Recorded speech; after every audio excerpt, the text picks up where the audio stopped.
This is Jamal, Faculty of English.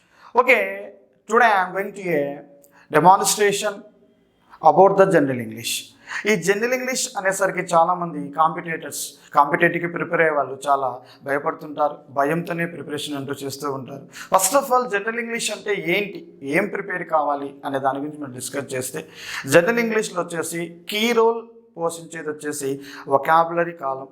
ఈ vocabulary కాలం అనేది ఈ యొక్క కాంపిటేటర్ ఎవరైతే కాంపిటేటివ్ ప్రిపేర్ అవుతుంటారో వాళ్ళ ప్రిపరేషన్, వాళ్ళ డిపెండింగ్ ఆన్ వాళ్ళ యొక్క ప్రిపరేషన్ డెప్త్ని బట్టి ఆధారపడి ఉంటుంది.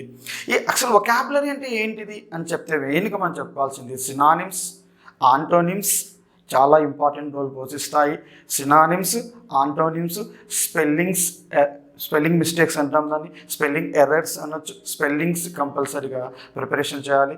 Idioms, one word substitutions and ఫ్రైజల్ verbs, ఈ యొక్క ఏరియాస్లో మనం స్ట్రాంగ్ అవ్వాలి. ఈ స్ట్రాంగ్ కావాలంటే దీనికోసం మనం డైలీ ప్రిపరేషన్ అంటూ చేయాలి. ఇది వొకాబులరీ కాలం. ఇది చాలా ఇంపార్టెంట్ రోల్ ఇప్పుడు ప్రజెంట్ జనరేషన్లో కాంపిటేటివ్లో రన్ అవుతున్నది. నెక్స్ట్ సెకండ్ ఇంపార్టెంట్ జనరల్ ఇంగ్లీష్లో ఏం తీసుకుంటామంటే ఎర్రర్ అనే ఒక టాపిక్ ఉంది. ఇప్పుడు అందరు ఎర్రర్ అనగానే ప్రీవియస్ పేపర్స్ తీసుకొని ప్రాక్టీస్ చేస్తూ ఉంటారు. అలా కాదు. ఎర్రర్ అనగానే వాట్ ఇస్ ఎర్రర్ ఇది? ఎర్రర్ అంటే ఎక్కడ ఎర్రర్ ఇస్తాడు? గ్రామటికల్గా ఎర్రర్ ఇస్తాడు. సో మనం ప్రాక్టీస్ చేసే ముందు ఎర్రర్ టాపిక్ మనం ముందు గ్రామర్ బేసిక్ రూల్స్ మనకు ఐడియా ఉండాలి. దేని మీద ఐడియాస్ ఉండాలి? సబ్జెక్ట్ వర్బ్ అగ్రిమెంట్ మీద ఐడియా ఉండాలి, టెన్సెస్ మీద ఐడియా ఉండాలి, పార్ట్స్ ఆఫ్ స్పీచ్ మీద ఐడియా ఉండాలి, ఆర్టికల్స్ అండ్ ప్రిపోజిషన్స్. ఈ ఆర్టికల్స్, ప్రిపోజిషన్స్ కంపల్సరీగా బిట్ ఫామ్ జరుగుతుంది ఎర్రర్ అనే ఈ టాపిక్లో. So me remaining degrees of comparison ఉన్నాయి, క్వశ్చన్ టాక్స్ ఉన్నాయి. బట్ ఈ టోటల్ గ్రామర్లో మోస్ట్ ఇంపార్టెంట్ ఎక్కడ అంటే ఆర్టికల్స్, ప్రిపోజిషన్స్ మీద బిట్ ఫ్రేమింగ్ అనేది ఎర్రర్ ఇస్తూ ఉంటాడు. అఫ్కోర్స్ మిగతా కూడా ఇవ్వడం కాదు, ఇస్తాడు అవి కూడా. బట్ ఎక్కువ ప్రయారిటీ ఎర్రర్ అనే టాపిక్లో దేని మీద పోతాడంటే పార్ట్స్ ఆఫ్ స్పీచ్, దాంట్లోనే వస్తాయి ప్రిపోజిషన్స్ కూడా, articles. So the next important ఏది సార్ వస్తుంటే టెన్సెస్. సో ఇప్పుడు నేను ఈ వీడియోలో మీకు జస్ట్ ఇంట్రడక్షన్గా టెన్సెస్ అనే టాపిక్ ఉంది. ఈ టెన్సెస్ అనే టాపిక్లో నేను ఇప్పుడు సింపుల్ ప్రజెంట్ టెన్స్ని ఎక్స్ప్లెయిన్ చేయబోతున్నాను. Okay, just look at the board వైపు చూడండి. సింపుల్ ప్రజెంట్ టెన్స్ అంటున్నాను. ఫస్ట్ ఈ సింపుల్ ప్రజెంట్ టెన్స్కి ఫార్ములా ఎలా, సెంటెన్స్ ఎలా ఫ్రేమ్ చేసుకోవాలి సింపుల్ ప్రజెంట్ టెన్స్లో అనే దాని గురించి మాట్లాడితే, సింపుల్ ప్రజెంట్ టెన్స్లో చూడండి ఫార్ములా ఎలా ఉంటుంది. సింగులర్ సబ్జెక్ట్ ఎలా ఉంటుందంట, సింగులర్ సబ్జెక్ట్ అయితే అప్పుడు ప్రక్కన వచ్చే వర్బ్కి V1 వర్బే వాడతాం. అయితే ఆ V1 వర్బ్కి ఏం యాడ్ చేయమంటున్నాడు? ఎస్, ఈఎస్, ఐఎస్ని యాడ్ చేయాలంటున్నాడు. ఫర్ సపోజ్ నీ సబ్జెక్ట్ ప్లూరల్ అయితే అప్పుడు V1 వర్బే కానీ ఎస్, ఈఎస్, ఐఎస్ రాదు. సో ఫార్ములాలో ఈ డిఫరెన్స్ని మనం క్యాచ్ చేయాలి. ఎందుకంటే ఎర్రర్ కాలంలో వాడు ఎర్రర్ ఫ్రేమ్ చేస్తే టెన్సెస్లో సింపుల్ ప్రజెంట్లో దీని మీదనే ఫ్రేమ్ చేస్తాడు. సో నీ సబ్జెక్ట్ సింగులర్ అయితేనే V1 వర్బ్కి ఎస్, ఈఎస్, ఐఎస్ యాడ్ చేయమంటున్నాడు. ఒకవేళ నీ సబ్జెక్ట్ ప్లూరల్ అయితే వర్బ్కి ఎస్, ఈఎస్, ఐఎస్ యాడ్ చేయకూడదు. ఫర్ సపోజ్ సబ్జెక్ట్ ప్లేస్లో హీ కానీ, షీ కానీ, ఇట్ కానీ ఇవేంటివి అవుతాయి? Singular subjects or singular noun వస్తే అప్పుడే ఏమంటున్నాడు? వర్బ్కి ఎస్, ఈఎస్ లేదా ఐఎస్ని యాడ్ చేయమంటున్నాడు. ఫర్ సపోజ్ ప్లూరల్ సబ్జెక్ట్ ఏంటి అంటే ఏంటి సార్ అంటే we, you, they. Next plural subject ఇవి వచ్చినప్పుడు మాత్రము కేవలం V1 వర్బే వాడమంటున్నాడు. ఈ డిఫరెన్స్ మీరు క్యాచ్ చేయాలి ఇక్కడ. ఈ డిఫరెన్స్ క్యాచ్ చేస్తే simple present okay, formula okay. Singular subject అయితే V1కి ఎస్, ఈఎస్, ఐఎస్ వస్తుంది. ప్లూరల్ సబ్జెక్ట్ అయితే ఎస్, ఈఎస్ యాడ్ చేయము అని చెప్తున్నాం. ఇది okay, formula okay. Next simple present tense ఎప్పుడు వాడాలి, ఏ సిచ్యువేషన్లో ఇది యాప్ట్ అవుతుంది, దీని డెఫినేషన్ ఏంటిది అని మనం మాట్లాడితే సింపుల్ ప్రజెంట్ టెన్స్ ఎప్పుడెప్పుడు అప్లై చేస్తామంటున్నాడు? హ్యాబిచువల్ యాక్షన్స్కి అప్లై చేస్తాం. అంటే మన హ్యాబిట్స్ ఉంటాయి, ఆ హ్యాబిట్స్ చెప్పేటప్పుడు వాడవలసిన టెన్స్ ఏది సార్ అంటే సింపుల్ ప్రజెంట్ టెన్స్లో చెప్పాలి. నెక్స్ట్ యూనివర్సల్ ట్రూత్ ఉన్నది. జనరల్ ట్రూత్కి అండ్ ఫ్యూచర్ ఫిక్స్డ్ యాక్షన్స్ ఉంటాయి. ఫ్యూచర్లో ఫిక్స్డ్ యాక్షన్స్ అంటే మనం పలానా టైంకి ఇది చేస్తాం. ఫర్ సపోజ్ స్కూల్స్ నెక్స్ట్ జూన్కి ఓపెన్ చేస్తారని చెప్పాను. Coaching centres next month open చేస్తారంటున్నారు. ఫిక్స్డ్ డేట్ మనం ఫ్యూచర్లో కొన్ని డేట్స్ ఫిక్స్ చేసుకుంటాం. అటువంటి దాన్ని కూడా మనం సింపుల్ ప్రెజెంటే చేస్తాం. తర్వాత కొంతమంది పోయిట్స్ తన కొటేషన్స్ చెప్తుంటారు. ఆ కొటేషన్స్ కూడా ఏ టెన్స్లో చెప్తామంటే సింపుల్ ప్రజెంట్ టెన్స్లోనే అప్లై చేయడం అనేది జరుగుతుంది అంటున్నాడు. బై ద వే ఇంపార్టెంట్ కాంపిటేటివ్లో ఎక్కువగా బిట్ ఫ్రేమింగ్ జరిగేది ఎక్కడ అంటే హ్యాబిచువల్ యాక్షన్స్కి, యూనివర్సల్ ట్రూత్కి, జనరల్ ట్రూత్కి అండ్ ఫ్యూచర్ ఫిక్స్డ్ యాక్షన్స్కి వాడే టెన్స్ ఏది ఉన్నాయా అంటే సింపుల్ ప్రజెంట్ టెన్స్. ఓకే, ఇది బ్యాక్గ్రౌండ్ సింపుల్ ప్రెజెంట్. ఇప్పుడు ఎగ్జాంపుల్ చూద్దాం ఏమేమి ఎగ్జాంపుల్స్ ఉన్నాయి అని చెప్పేసి. ఓకే, ఇక్కడ ఎగ్జాంపుల్స్ వచ్చేసి ఐ డాస్ బ్రాకెట్లో గో టు టెంపుల్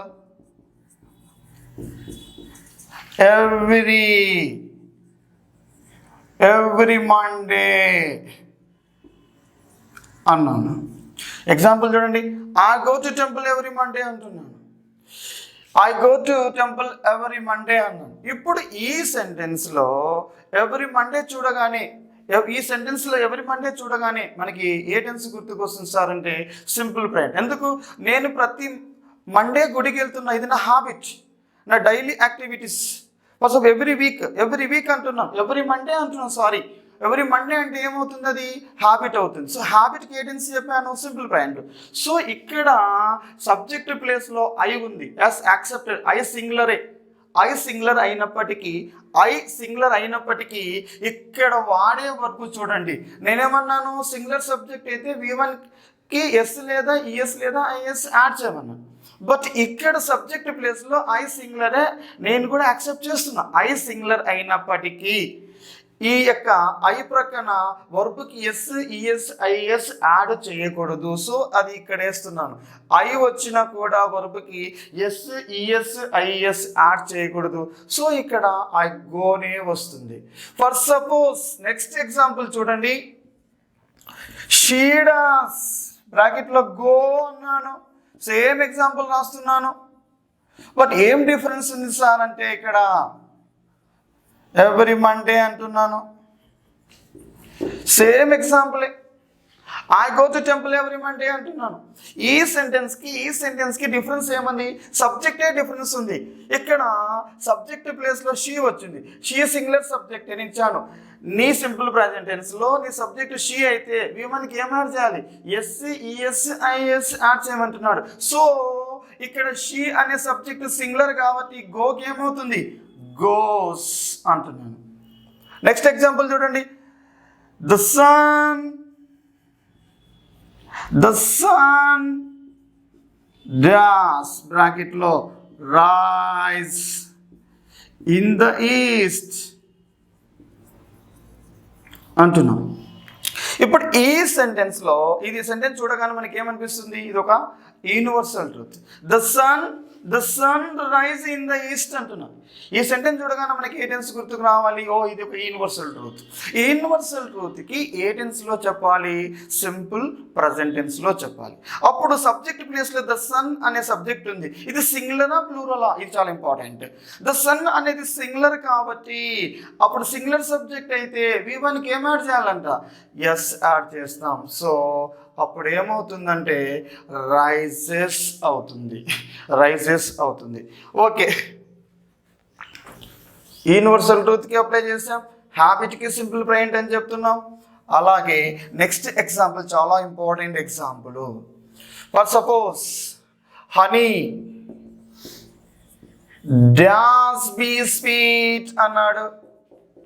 చాలా important example. Honey does be sweet అన్నాడు. తేనె తీయగా ఉంటుంది అంటున్నాడు. ఇది ఒక ఏంటిది? ఇది కూడా జనరల్ ట్రూత్కి ఏ టెన్స్ అప్లై చేస్తాం? సింపుల్ ప్రెజెంట్ టెన్స్లో అప్లై చేయాలి. అప్పుడు సబ్జెక్ట్ ప్లేస్లో ఏముంది? ఇక్కడ honey singular subject.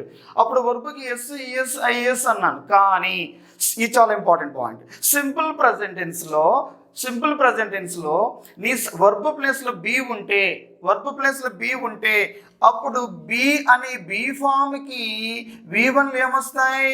ఆమన్నా is are అనేటివి వస్తాయి. ఈ బీకి V2 ఫామ్లు ఏమంటే వాస్ వర్, చాలా ఇంపార్టెంట్ పాయింట్. V3లో ఏమొస్తాయి సార్ అంటే బీన్ వస్తుంది.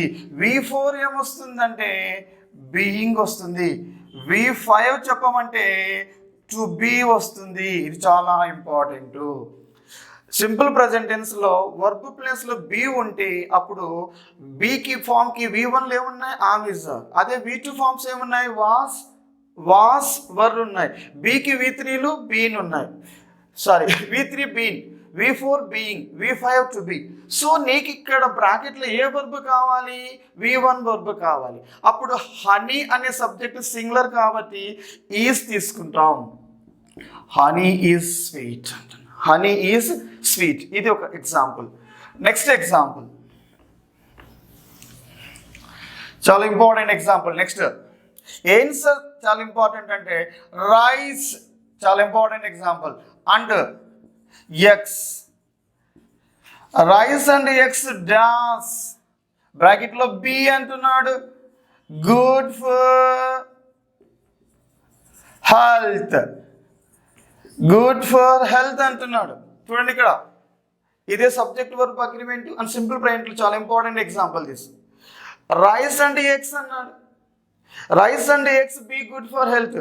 రైస్ అండ్ ఎగ్స్, ఎగ్స్ తింటే హెల్త్కి గుడ్, మంచిదే కదా అది. సో ఇది ఏ టెన్స్ అవుతుంది? ఇది కూడా జనరల్ ట్రూత్ అవుతుంది. ఎగ్స్ కంపల్సరీగా డాక్టర్స్ ప్రిపేర్ చేస్తుంటారు, మీకు కూడా తెలుసు ఎగ్ అనేది మనకి హెల్త్ కాబట్టి. సో ఈ సెంటెన్స్ మనకి జనరల్ ట్రూత్. ఈ జనరల్ ట్రూత్ని ఏ టెన్స్లో అప్లై చేస్తాం? Simple present. ఓకే, ఇక్కడ వరకు ఓకే, క్లారిటీగా ఉన్నాం. ఇక్కడ నీకు ఇంపార్టెంట్ పాయింట్ ఏంటంటే రైస్ అండ్ ఎగ్స్ అన్నది సింగులరా ప్లూరలా? ఆప్షన్స్ ఇస్తున్నా. దీనికి ఈజ్ వస్తుందా, లేకపోతే ఆర్ అనేది వస్తుందా, వాజ్ వస్తుందా, వర్ వస్తుందా? Fourth option. ఇలా ఎగ్జామ్లో అడుగుతాడు, ఇలా అడుగుతాడు. చూడండి క్వశ్చన్ ఎలా అడిగాడు, rice and eggs be good for health అన్నాడు. నీకు క్లారిటీ ఉంది. ఈ క్వశ్చన్ చదవగానే ఇది ఒక జనరల్ ట్రూత్, సింపుల్ ప్రజెంట్లో అప్లై చేయాలి. అప్పుడు సింపుల్ ప్రజెంట్ టెన్స్లో బ్రాకెట్లో ఏ వర్బ్ రావాలి? V1 రావాలి. సో V1 అంటే ఏమున్నాయి ఇక్కడ? Is V1, are V1. Vasu వర్ అనేది V2లు కాబట్టి ఎలిమినేషన్ చేసాయి, రెండు వద్దు. ఎందుకు వద్దు? వాసు వర్ అనేటివి V2 వర్బులు. ఇక్కడ నీకు కావాల్సిన వర్బ్ ఏంటిది? V1 కాబట్టి ఈ రెండు తీసేసాను. ఇప్పుడు ఇక్కడ నీకు ఫస్ట్ వన్నా సెకండ్ వన్నా? చాలా మంది ఎగ్జామ్లో ఏం చేస్తారంటే రైస్ అండ్ ఎగ్స్, ఎగ్స్కి చూసి ప్లూరల్ అనుకొని అప్పుడు ఆర్కి వెళ్తారు. కాదు, రైస్ అండ్ ఎగ్ అనేది ఒక పెయిర్ వర్డ్ అని చెప్తాము, జంట పదాలు. ఇలా పెయిర్ వర్డ్స్ వస్తే ఇది సింగులర్ సబ్జెక్ట్గా ట్రీట్ చేయాలి. ఎలా ట్రీట్ చేయాలి? రైస్ అండ్ ఎగ్స్ అన్నది ఒక సింగులర్ సబ్జెక్ట్గా ట్రీట్ చేస్తే అప్పుడు ఈజ్ వాడతాం. గుర్తుపెట్టుకోండి, చాలా ఇంపార్టెంట్ ఎగ్జామ్ పాయింట్ ఆఫ్ వ్యూలో. రైస్ అండ్ ఎగ్స్ అనేది సింగులర్ సబ్జెక్ట్ కాబట్టి ఇక్కడ ఏం తీసుకోవాలి? ఈజ్ తీసుకోవాలి. ఇమ్మీడియట్గా ఎగ్జామ్లో 2 సెకండ్ ఆ టైంలో మనం ఏం చేస్తామంటే ఆర్కి వెళ్తూ ఉంటాము, వెళ్ళకూడదు. సో ఇక్కడ rice and eggs is good for health అనాలి. ఎందుకు సార్? అవి ప్లూరల్ కదా, అండ్ అనే కంజంక్షన్ ఉంది కదా అంటే కాదు. Rice and eggs, bread and butter అనే వర్డ్స్ ఎలాంటివి? పెయిర్ వర్డ్స్ అంటాము, జంట పదాలు అంటాము. ఇలా జంట పదాలు వస్తే వాటిని సింగులర్ సబ్జెక్ట్గా ట్రీట్ చేసి దాని ప్రకారం మనము సింగులర్ హెల్పింగ్ వర్బ్ వాడాలి. కాబట్టి ఇక్కడ మనము ఏ ఆప్షన్కి వెళ్తున్నామంటే ఈజ్ అనే ఆప్షన్కి వెళ్తున్నాము. ఓకే, ఇక్కడితో ఈ వీడియో నేను స్టాప్ చేస్తున్నాను. నెక్స్ట్ వీడియోలో సింపుల్ ప్రజెంట్కి సంబంధించి సింపుల్ ప్రజెంట్ నెగిటివ్ మీద, సింపుల్ ప్రజెంట్ ఇంటరాగేటివ్ మీద మీకు ఎక్స్ప్లెనేషన్ చేస్తాను. Okay, thank you watching my video.